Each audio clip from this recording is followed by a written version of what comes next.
Hello everyone, this is Coach Kayaz, and I wanted to take a different approach.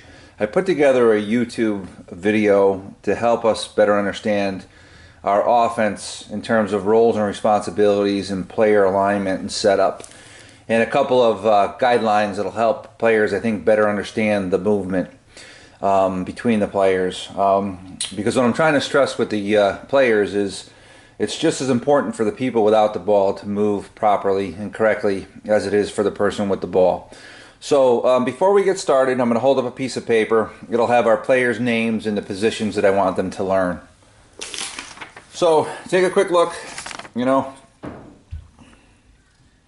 just identify.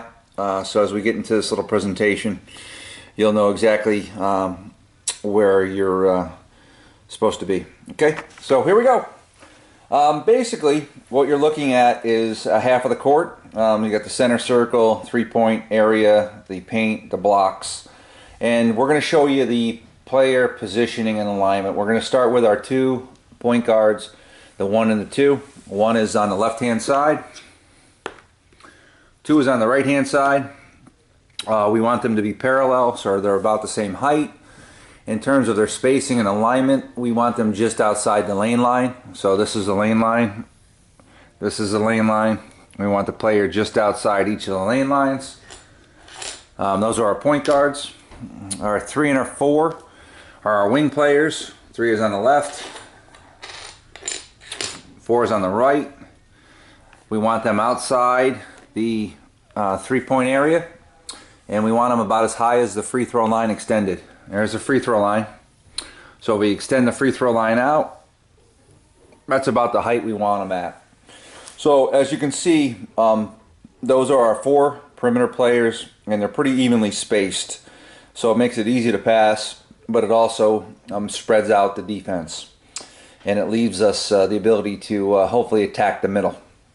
And now I'm going to talk about our number 5 player, which is our post player. Generally, we have the post player set up on the block level, so they would either be on the right block or the left block. Generally, we ask the post player to position themselves on the opposite side that the ball's on. So, if the ball is with the 1 coming down on the left, the post player would be opposite on the right block. If the 2 is bringing the ball down, the post player would set up on the opposite.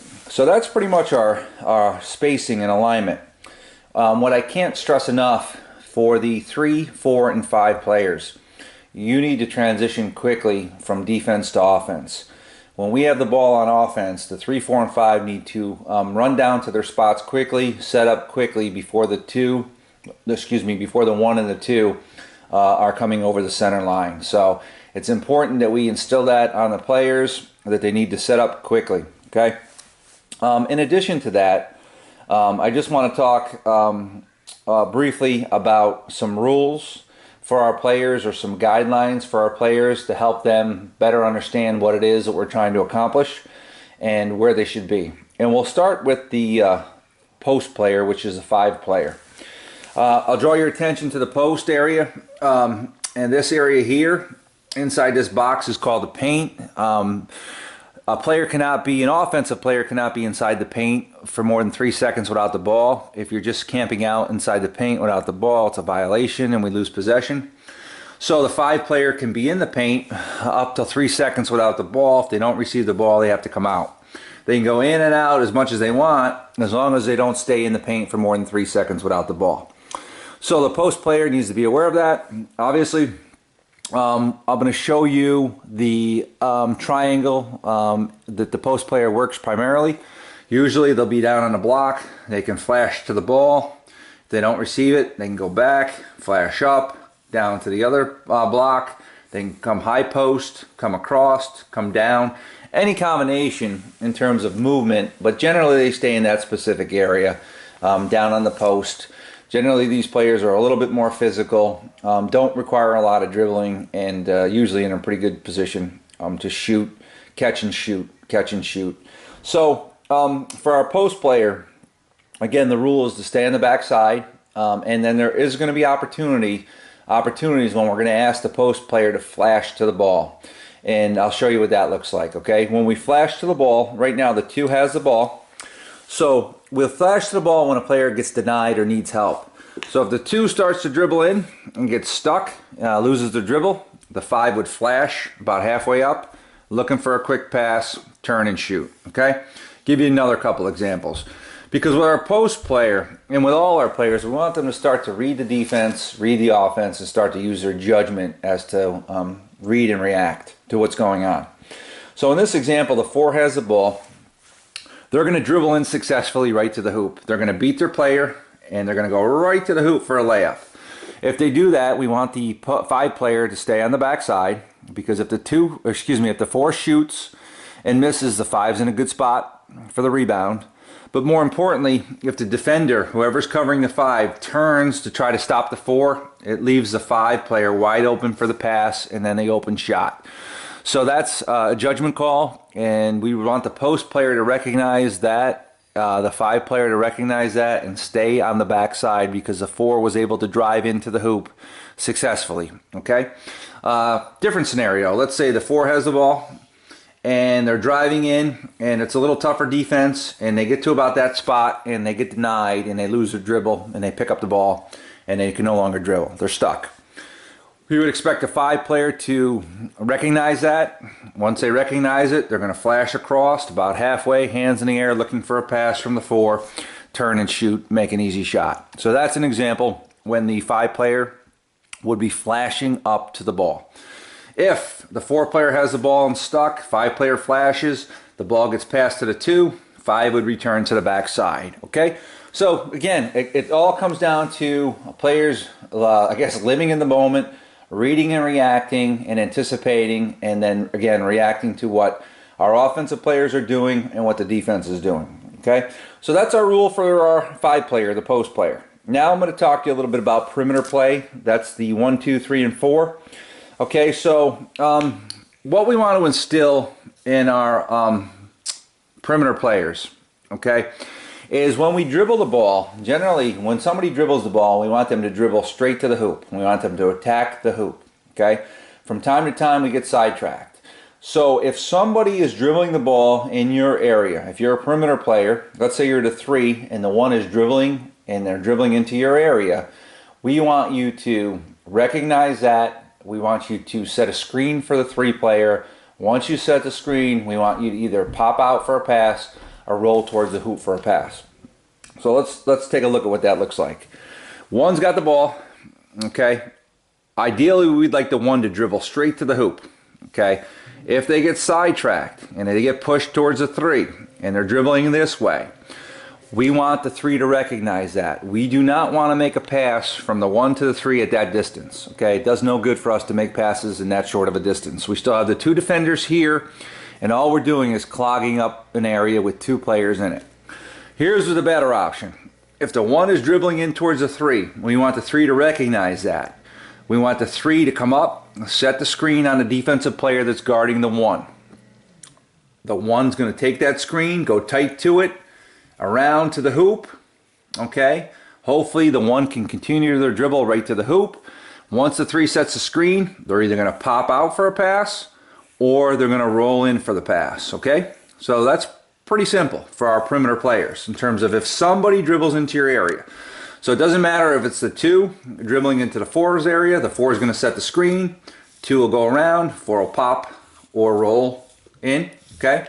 So anytime, whether you're a 2 with the ball and you're going into the 1's area, 1 will set the screen, 2 will go around, tight to the screen, you will either pop out or roll towards the hoop. So again, that's just something, a basic rule that we need to understand as a perimeter player, that anytime somebody dribbles into our area, the expectation is that we set a screen for that player, and once the screen is set, we pop out or roll in towards the hoop. Okay?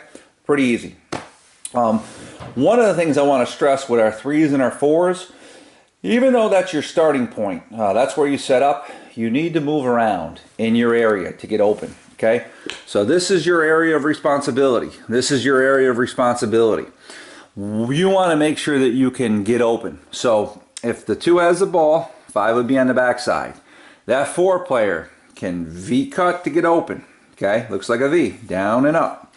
They can L-cut, straight up to get open. They're here, they can curl up to get open. What the 4-player and the 3-player have to do is constantly make sure that they're in the passing lane and they're wide open.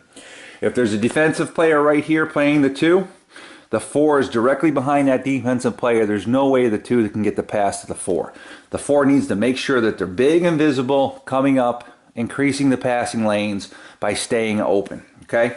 So I can't stress that enough. 3s and 4s need to move around constantly, getting open. Okay? It's very important. Also, regarding perimeter play for the 1, the 2, the 3, and the 4, we are going to try to do some basket cuts with this offense. Basket cuts are an attempt to get somebody wide open across the middle for a pass, taking it right to the hoop. When we basket cut, there are a few rules that we need to institute. For whoever does the basket cut, we need to make sure that person continues their cut right through whether or not they receive the ball. They don't stop. They cut right through under the hoop. If they receive the ball, they make the layup. If they don't receive the ball, they continue their cut and they're going to fill the open area. Let me show you what that looks like. In this situation, we're going to have a situation where the 2 passes to the 1, and then the 2 is going to do a basket cut. And we'll show you what happens when the 2 receives the pass or when the 2 doesn't receive the pass. So, 2 passes to the 1, 5 goes backside, 2 basket cuts all the way to the hoop. When we cut, we're hoping to get the ball somewhere right around there without stopping. So the 1 needs to lead the 2-player and pass that ball as the 2 is cutting right there. They can catch it, dribble in, and make the shot. That's the ideal situation. That's what we're looking for. That's not always going to happen, though. There's going to be times when the 2-player does not get the ball because the 1-player cannot make the pass for whatever reason. Okay, so let's say that the pass goes to the 1, 5 comes, 2 cuts. As soon as 2 cuts, if they don't get the ball, they still continue their cut. As soon as they cut, the wing player on their side needs to recognize they're cutting and they come up to fill that spot where the 2 was. Okay? If the 2 doesn't get the ball, they still continue their cut and then they come up and fill the open wing area where the 4 was. Okay? So our rule for cutting is we always continue our cut. If we get the ball, we take the shot. If we don't get the ball, we don't stop. We continue to cut underneath the basket, taking the defender with us. We come underneath the basket, and then we go around and fill the open wing spot. So look at the other side real quickly. Same thing, just to kind of keep it consistent. So let's say the 1 passes to the 2, and the 1 is going to cut. When the 1 cuts, the 3 has to come up and fill the 1 spot. Right? If the 1 gets the ball on the cut, they're going to make the layup. If the 1 doesn't get the ball, they're not going to stop their cut. They're going to cut all the way underneath the hoop without the ball, and they're going to fill the 3 spot. So here's what that looks like. On the pass, 5 goes backside, 1 cuts, doesn't get the ball, 3 comes up. When the 1 cuts, the 1 continues their cut without the ball, fills the 3 spot. So that's kind of what the pattern looks like. And again, we want to have a consistent pattern so everybody knows where their teammates are. It's important that the 2 knows that as the 1 cuts, the 3 is coming up because that's an avenue that the 2 can use to pass to. Okay? So those are just some of the basic, I guess, guidelines and rules for this offense. It's all about maintaining our spacing. And I think once we start to understand the basics, we'll be able to institute some additional spontaneous play calling just by yelling out a series of numbers. So again, all I want the girls to understand is their positioning, where to start, and what to do if somebody dribbles into their area. If they're a wing player, they're going to set screens, pop out, or roll in. If they're playing the 5, they're playing the post. Their main role is to stay on the backside of the ball. They're going to flash up to the player if the player's stuck and loses their dribble. And, you know, more importantly, if they're in a situation where they're dribbling the ball, anytime somebody's dribbling the ball, anytime somebody puts the ball on the ground, regardless of your spot, you know, whether you're a 1, 2, 3, 4, we want you to understand when you're dribbling the ball, it's with the intent to go directly to the hoop. We don't want people dribbling into the corner. We want you to attack the hoop, and that should be your goal. It's not always the case. We're still going to have opportunities where we get pushed into the corner, and in those cases, it's going to be up to our wings to screen for our point guards. So I hope this wasn't too long. Hopefully you can view it once or twice before the tournament this weekend. And we look forward to seeing everybody, and we can certainly answer any questions that the players have, in between the games. But I think this is a good starting point, and maybe we'll continue to do stuff like this if it's received well. So thanks, and we'll see you guys this weekend.